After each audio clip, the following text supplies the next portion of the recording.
thank Danny for coming in and being our surprise guest. Still gives me a thrill when I see those guys together. It reminds me of those. Yeah, isn't it cool? Yeah. That first year, SNL was, I think, about as funny as it ever gets on television. My first guest is, and you're not, Chevy Chase, folks. Chevy.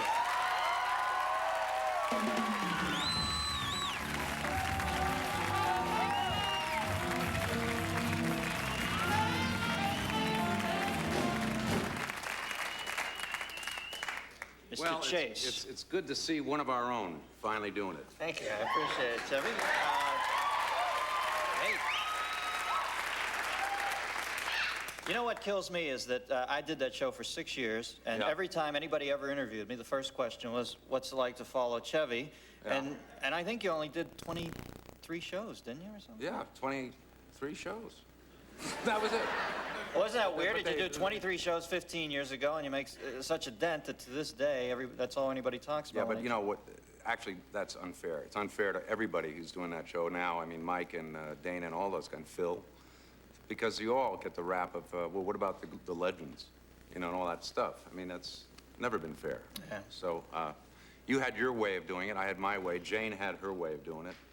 And Kevin does it now. Kevin yeah, you did it with Nealon. him last week, or a couple weeks ago, right? Yeah, he does, you know, and it's always in how can I follow, you know, how can I follow Dennis? So, same thing.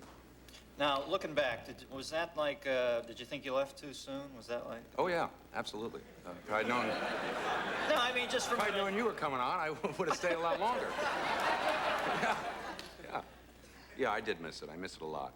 And I always regretted it, but I kept quiet about that for a number of years. It was more of, and I think you know that because you knew Lauren well, too, that it was a relatively personal decision that made me leave. Yeah, it wasn't even showbiz as much as it was you wanted to get It's not like married, I had a lucrative contract out here. I wanted to get married. Mm-hmm. And when... What a softy Chevy is. He had it all, and he left it for the love of a good woman. Now, when did that marriage end? Last of the year. Kaput, 9 months. Took half of everything I owned. Yeah, but she got you out of the show. Yeah. This is a nice set. This is sort of a cross between Twin Peaks and Michael Eisner's house in Aspen. Have you been there?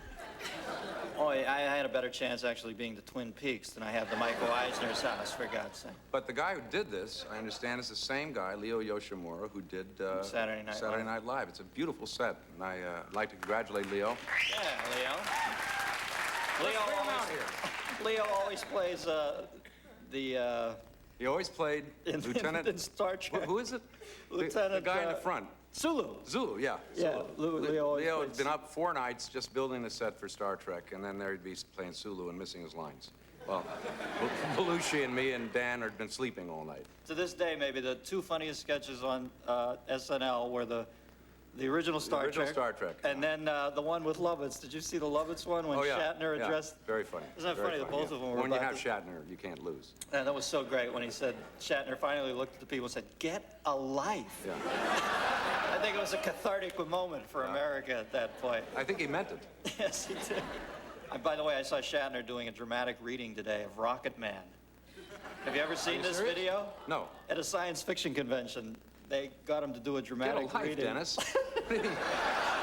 It's the best TV I've ever seen in my life. It is the funniest thing. We got to show it to you after the show. I've got a copy of it. Do you ever go back and look at any of the tapes of the old show, or did you just leave Recently, it behind? I did. I recently looked back at some of the early stuff, the Pryor show, and some of the Buck Henry stuff in the Elliot Gould show, and they were very funny.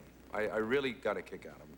And times changed, you know. It really, people say, well, the show's not as good, and but it was more that the tenor of the times changed, I think, and it was difficult to deal with comedy during a period when you had a president with the brain of an egg timer, basically. You and Lauren went down and met him, though, right? Yeah. No, that was Ford. I'm talking about Reagan. I'm talking about the 80s, you know, the entire 80s. Boy, when you say a president with the brain of an egg timer, I got a whole handful to deal from there. Ford was the bunt cake. What was he like when you met him? Did he enjoy the The He was thing I a loved very about you, pleasant man. your impersonations were so ballsy because you never made any impression, you never made any attempt to look No. or act like these people. There are two very bad stand-up comics in this world. I'm not a stand-up. Steve Martin, who is a good stand-up comic, but two of the worst mimics in the world are Steve and I. We just can't and won't even touch it. So I just figured for Ford, it was just hit your head and go, no problem, and that was it. And that covered it. Whereas Dan could do, you know, great Nixon, great Tom Snyder, any of them. He could do great Carter. Yeah, Danny Wasn't my thing. Danny was seamless. Now, tell us about the new film. I saw it last night. I thought it was great, and I went out to... It's great of you to see it. It's great that you find that great. if I may say so, it's great that I'm here.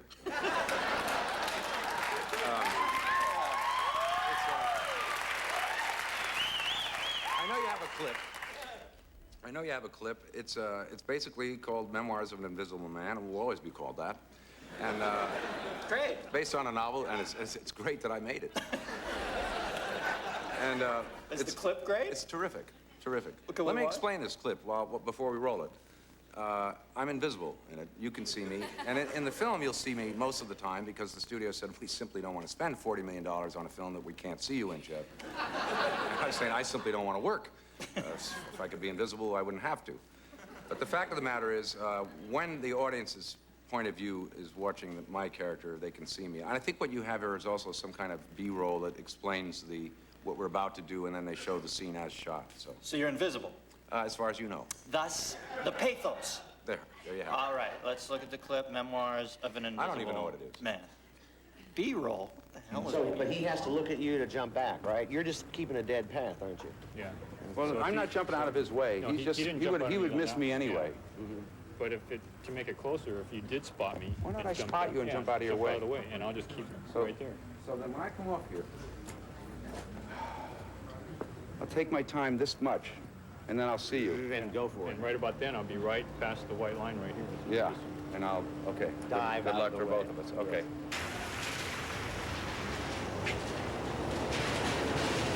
Taxi!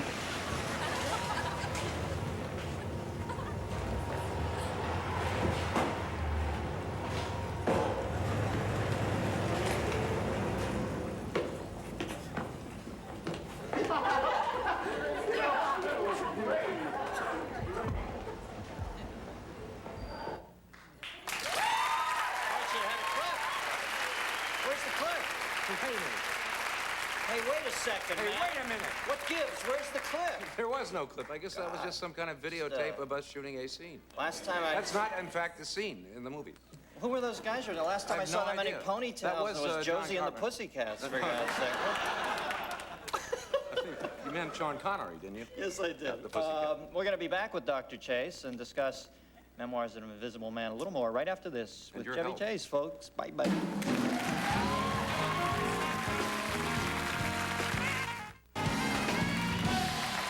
Welcome back, Chevy Chase. Geez, I wish they would have sent us an actual clip because there's so many. I wish they had sent us, is the correct Yeah. syntax.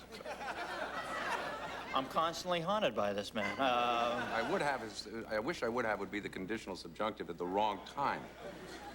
I'm just kidding.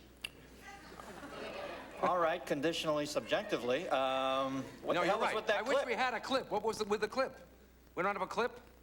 There's so many funny, some of the visuals Yeah. in there were so funny when you're smoking. That was that some True, there's- anti-smick there's- statement there, or what? A little bit. There's a lot of visual special effects in this, and they are expensive, and they're basically done by the same guys that did Terminator 2 and Predator and The Abyss, and it's a workout. It's a workout on the actor because I had to wear lenses that covered my eyes and black makeup in my mouth and all around my face, and just general junk on me, glycerin and syrup. And Daryl kisses this invisible man who's come out of the rain as if there's nothing on it. I mean, it looks like she's kissing a beautiful image. She's getting crap all over her hand, black all over her face, and it's take after take after take. I mean, it's a tough life. When she took...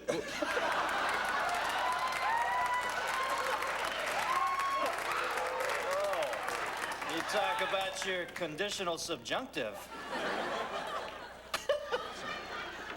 No, Now, when you were out with her at dinner, that was the funniest scene. You look like Jimmy Swaggart or something, or some. No, a little like Roy Orbison or. Yeah, really bizarre wig. But these are inside jokes. You have to see the movie too. Oh, the movie isn't even out till tomorrow, It's right? not out until it opens tonight. in fact. Can I go see it? Come back. We meet here Saturday and talk about it. I'd like to be here tomorrow morning. Okay, sure. We'll do AM Chevy. Thanks for seeing me. Now, what? You were a host one night. Didn't you try this once? Do you find it as difficult as I do sometimes? I tried it once on Carson, and it was so tough. That's why I watched you your first week, because I thought, I feel for this guy, because I don't think I made eye contact any further than that mic between you and me. Didn't hear a word the other person said. Was only conscious of the fact that it seemed like even the shortest sentence my guest said seemed like an hour. Like, I should be talking, I should be funny now. Right. It's time for me to cut in. I haven't talked in a long time. Haven't heard a word they said. I mean, it was just frightening. It's a very scary thing. And you'd think that people such as us who come out of live television, that this would be a snap, but it really isn't. It's very difficult, and you're doing a great job. Well, thanks, Chevy. You know,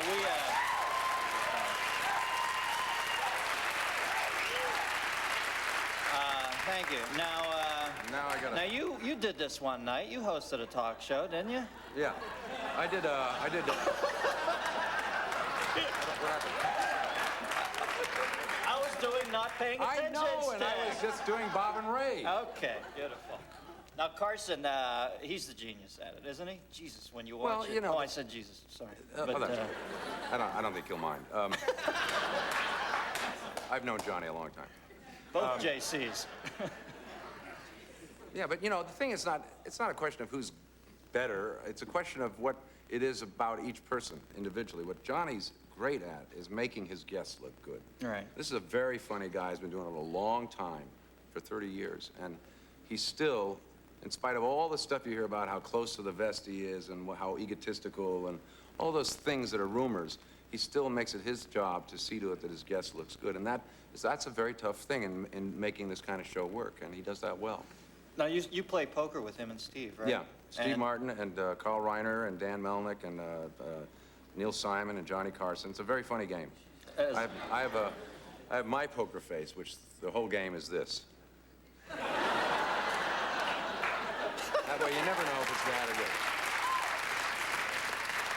Who's the best bluffer out of that group? Steve never bluffs. No. If he starts betting, you know he's got, a king-high So bluff. he's like the jerk when he plays. That's right.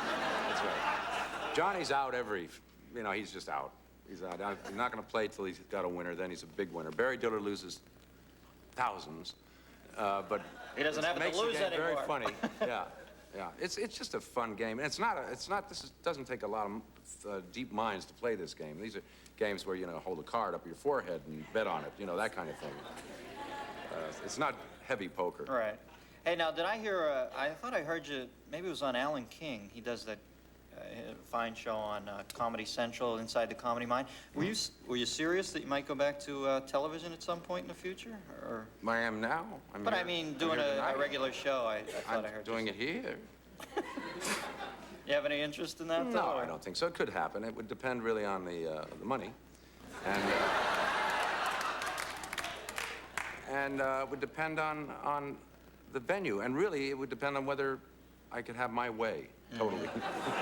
Be subversive and, do what I want. I'd imagine if you walk back into TV, they'd write you a blank check as far as doing what you want, though. I don't know about that. I mean, I've been off for some time, and I make movies now, and, it's a different thing. It's tough. I don't know. Well, this movie I thought was interesting for you because... Am I supposed to be looking at you? I can't tell from the setup. Yeah, it's whether I'll be looking at you. We're trying to work on this. Toward that. Well, actually, Most of this over is that way. Okay. Go ahead. Oh, yeah.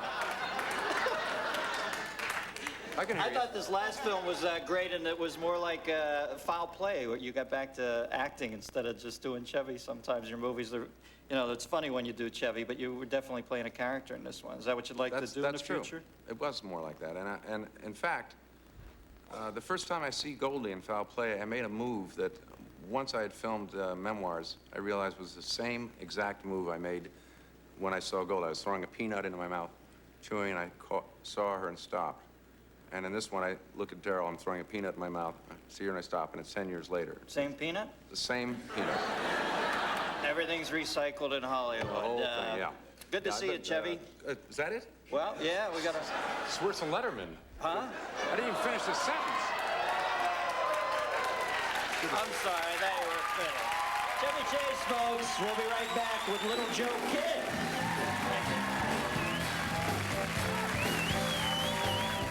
This portion of the Dennis Miller Show